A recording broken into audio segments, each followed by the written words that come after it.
पर उसके प्रेम संबंधों को बहुत ही ज़्यादा डिनोट करता है। इसके कई प्रेम संबंध टूट जाएंगे, ठीक, जो प्रेम संबंध है वो टूट जाएंगे, और टूटेंगे तो वो कहाँ चले जाएंगे, बहुत दूर चले जाएंगे। एज अ डिस्टेंस वो काफ़ी दूर जा सकते हैं। और दूसरी चीज़, ये लंबी रिलीजियस यात्रा करेंगे तो हो सकता है इनको अगर अभी प्रेमिका नहीं मिली है तो लंबी धार्मिक यात्रा पे इन्हें वो भी मिलने के चांस हैं। और उसकी वजह से किसी किसी बच्चे की वजह से काफ़ी पैसा खर्चा हो सकता है पूजा पाठ में, और कुछ लंबी चीज़ों में पैसा खर्चा इनका होता दिखाई पड़ता है। केतु वैसे 12वें घर में उच्च का होता है। अब 5th हाउस का केतु है तो लव अफेयर्स, फादर और क्या कहते हैं बच्चे, इन सब के लिए हानिकारक होता है, ठीक है। और यहाँ का केतु एक तरीके से मैं बोलूँ तो सूर्य की स्थिति देख लीजिए, तो सूर्य को कुछ मतलब फादर को कुछ परेशान करता है ये। अब 7th हाउस में आने के पहले मैं नाइन्थ वाली दृष्टि जो है इन लोगों की, मतलब राहु और बुध की, तो उसको भी देख लिया जाए। 7वें घर के बाद 7, 8 और 9, मतलब दूसरे घर में अब ये बुध, राहु और मंगल दिखाई पड़ रहे हैं।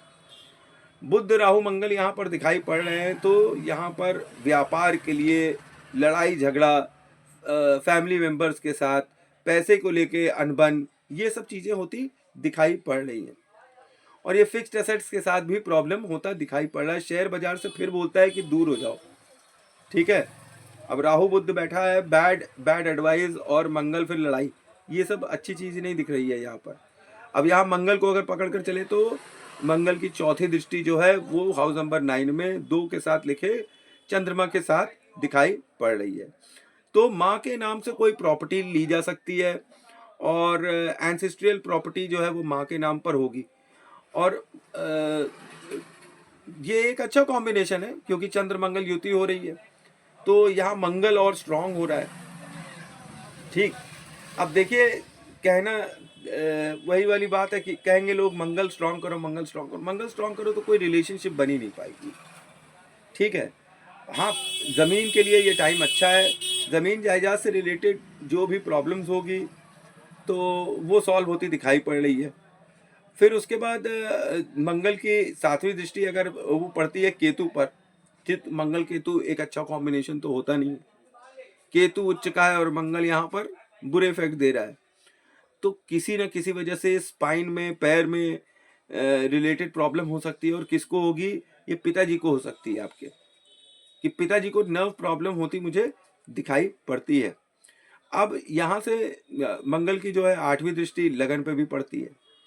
अब लगन पे मंगल पड़ा तो फिर से दंगल करने लगा, ठीक है। 6वें घर का मंगल की दृष्टि भी पड़ रही है, 8वीं दृष्टि लगन पर। तो जब लगन पर मंगल की दृष्टि पड़ रही है, सीधी सीधी बात है वो और भी जगह देख रहा है, 7वें भाव में भी देख रहा है मंगल। ये टाइम पीरियड जो है जातक का ऐसा होगा कि जिसमें वो क्विक डिसीजंस लेगा, जल्दी जल्दी डिसीजन लेगा, सोच समझ के उसे डिसीजन लेना चाहिए। और यहाँ पर एक इंडिकेशन ये भी है कि अपनी माँ से सलाह जरूर लें इस साल। कोई भी काम करना हो उसके लिए आपको अपनी माँ की सलाह जरूर लेनी चाहिए, क्योंकि माँ जो है वो गुरु के घर में बैठी हुई है और फिक्स्ड एसेट्स के साथ बैठी हुई है। तो माँ की अगर बातें मानेंगे तो आपको बैंक बैलेंस का फ़ायदा, टंग का फ़ायदा, ये सब होगा। और यहाँ पर ये भी दिखाता है कि आपको आपके एंसेस्ट्रियल होम से, प्रॉपर्टी से कोई बड़ा अटैचमेंट है, कोई ज़मीन से बड़ी अटैचमेंट है, ठीक है। इमोशनल अटैचमेंट है, पुश्तैनी ज़मीन है उसके साथ बड़ा इमोशनल अटैचमेंट है। और ज़मीन जायदाद के लिए अच्छा साइन दिखाई पड़ रहा है। अब यहाँ पे फिर हम लोग चलते हैं कि हाउस नंबर 7 में हम लोग पहुँचते हैं, तो यहाँ देखते हैं सूर्य और शुक्र और शनि बैठे हुए हैं और 12वां घर बैठा हुआ है। तो ये बहुत सी चीज़ें बताता है यहाँ पर। यहाँ ये बताता है कि इस साल ये जो है इनके माता पिता इनके साथ कोई मतलब इनकी शादी के लायक कोई लड़की इनसे मिलेगी, और जो इनके घर परिवार से काफ़ी दूर रहने वाली होगी। ये कॉम्बिनेशन यहाँ पर ऐसी लड़की को दिखाता है जो कि मेडिटेशन, योगा, ध्यान, मंत्र साधना, ये सब में इन्वॉल्व होगी, और उसी टाइम पीरियड में ये मिलेगी। और इस रिलेशनशिप के अगेंस्ट इनके पिताजी जरूर होंगे, अगर इन्होंने उस लड़की से बात करने के लिए या उस अपनी शादी के लिए उस लड़की के साथ कोई भी मतलब बनाना है, संबंध बनाना है, शादी करना है, क्या करना है, उसमें अगर पिता इन्वॉल्व हो गए तो बहुत मुसीबत होगी। क्योंकि इनकी ईगो क्लैशेस साफ-साफ दिखाई पड़ रही है कि ईगो क्लैशेस होगी, इनके लाइफ पार्टनर के साथ या इनकी प्रेमिका के साथ या जिसके भी साथ ये अफेयर करना चाहें, क्योंकि इस बार इनकी लाइफ में इस वक़्त शुक्र और शनि बैठा हुआ है। तो ऐसी लड़की आएगी जो इनको बहुत प्यार करेगी, बहुत प्यार करेगी, बहुत ज़्यादा प्यार करने वाली होगी, पर फादर को शायद ना पसंद आए ये। ठीक है? तो फादर के साथ कुछ विवाद हो सकता है किसी ऐसी लड़की के लिए जो कि यहाँ नहीं रहती है, कहीं बहुत दूर रहती है और उसके साथ प्रेम मोहब्बत हो रही है। यहाँ पे 12वें घर का शुक्र आपको एक साथ 2-2 औरतों का सुख मिलते दिखाई पड़ता है। यहाँ पर पेड सेक्स भी दिखाई पड़ता है कि लोग पेड सेक्स कर रहे हैं। ठीक है? तो ये थोड़ा सोच समझ के करिए, क्योंकि शनि भगवान बैठे हुए हैं, 12th हाउस के शनि बैठे हुए हैं। तीसरी चीज़, यहाँ पर ये कॉम्बिनेशन बहुत हद तक इंसान को धार्मिक भी बना देता है। मतलब नेटिव जो है वो धर्म कर्म और ध्यान, मेडिटेशन, मंत्र साधना, इन सब चीज़ों में जो औरतें होती हैं उनकी तरफ बड़ा आकर्षित होता है। और इनके जो संबंध हैं इस साल वो काफ़ी ऐसे लोगों से होंगे जो कोर्ट में काम कर रहे होंगे, गवर्नमेंट से रिलेटेड होंगे और काफ़ी पैसे वाले लोग होंगे। ठीक है? और जो दान धर्म चैरिटी करने वाले लोग काफ़ी होंगे। तो इस तरह से इनका 7th हाउस रेगुलेट हो रहा है। और फिर उसके बाद हम हाउस नंबर 8 में आते हैं तो देखते हैं कि हाउस नंबर 1 लिखा हुआ है। अब यहाँ पर मंगल का आना, पहले आप मंगल को चेक करिए। मंगल वैसे भी 6th हाउस में बैठा हुआ है, अच्छे पोजीशन पर नहीं है, मांगलिक योग जैसी स्थिति दिखाई पड़ रही है। अब हाउस नंबर 1 भी यहाँ पर आ गया, मंगल भी, तो बॉडी में कुछ ऐसे एलिमेंट हो सकते हैं जिससे ब्लड को नुकसान हो। ठीक है? यहाँ पे ब्लड रिलेटेड प्रॉब्लम हो जाए बॉडी में, ऐसे कुछ आपको इंडिकेशन दिखाई पड़ता है कि चोट लग जाना। ठीक है?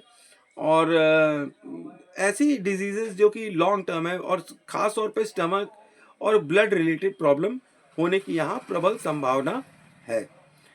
अब 8वां घर जो होता है ससुराल का भी है। अब क्योंकि बच्चे की अभी शादी नहीं हुई है तो ससुराल का कोई मतलब नहीं है, लेकिन ससुराल से भी तना-तनी होगी। तो ऐसा कुछ चक्कर चल सकता है इनका कि जिसमें ये लव मैरिज करना चाहें किसी के साथ और उसके बाद उसके लिए भी तना-तनी हो जाए, जिसकी वजह से ये जेल, कोर्ट कचहरी ये सब में जाने की कोशिश करें। हो सकता है ये दौड़ भाग कर शादी भी करने की इनकी संभावना है कि इस साल ये शादी कर लें और वो भी कोर्ट कचहरी करवा कर शादी करें।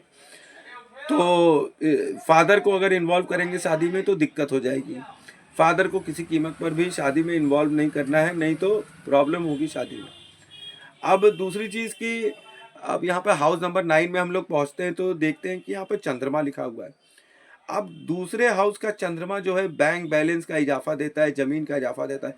तो ये साल इनको ज़मीन से लाभ होगा, चाहे ये खरीदें, चाहे बेचें, चाहे कुछ करें, तो इनको ज़मीन से लाभ होता दिखाई पड़ रहा है। और अगर जिस लड़की से ये शादी करेंगे वो तेजस्वी लड़की होगी और काफ़ी संबंधों में इनका ये है कि एक से ज़्यादा संबंध हो सकते हैं, लव मैरिज होने के भी इस साल चांसेस इनके हैं।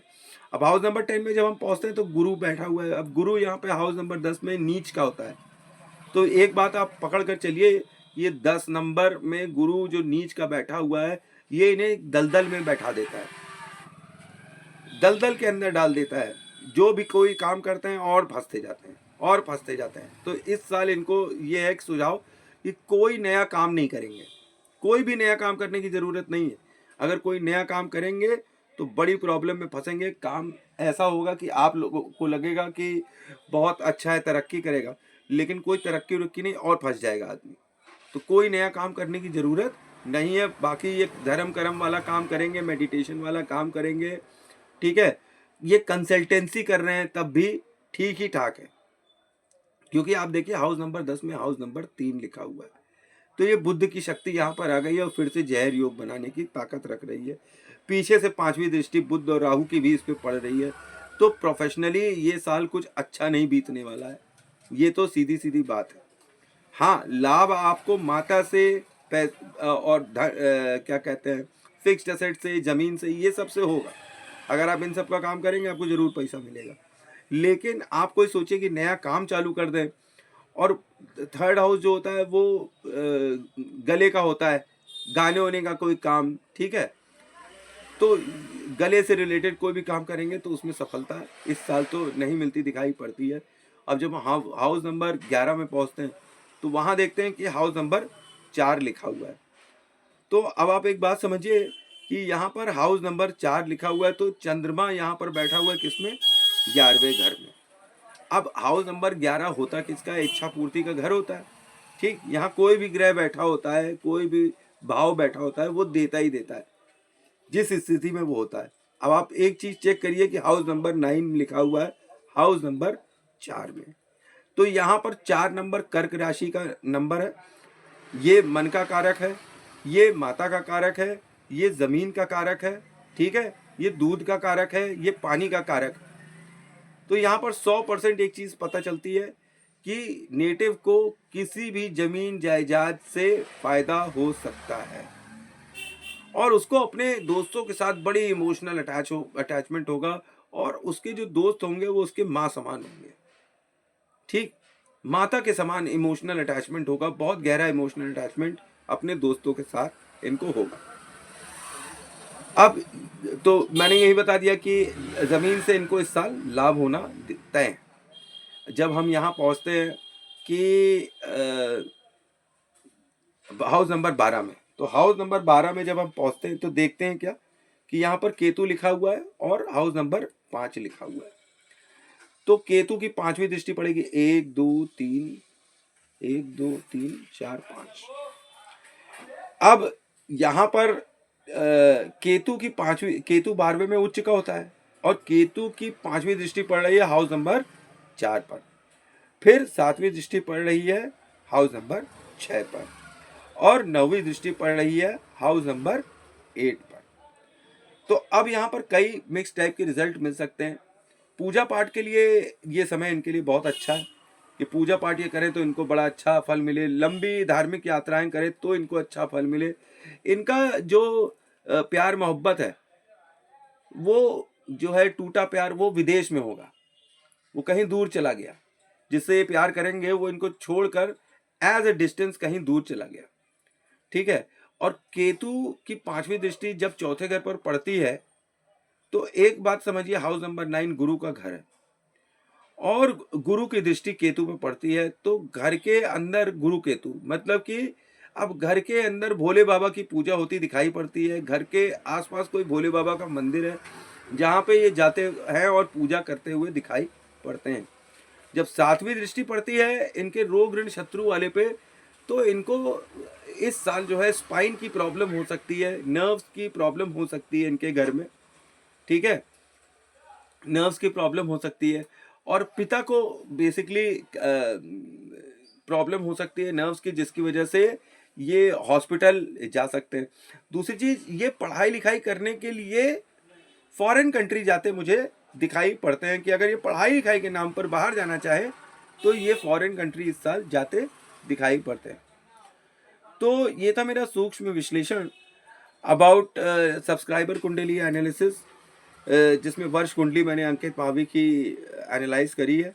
आई होप आप सब लोग को सीखने के लिए कुछ मिलेगा, और अगर कुछ गड़बड़ मैंने बताया हो, आपको कुछ गड़बड़ लग रहा हो, तो आप मुझे कमेंट बॉक्स में बता सकते हैं। मैंने एक बहुत ही छोटा क्विक एनालिसिस किया है अंकित का, वर्ष कुंडली का, वो काफ़ी दिन से मुझसे बोल रहा था। तो आई होप आपको मेरी इन्फॉर्मेशन अच्छी लग रही होगी। जय माँ काली, जय माँ तारा, आप सबका भला हो।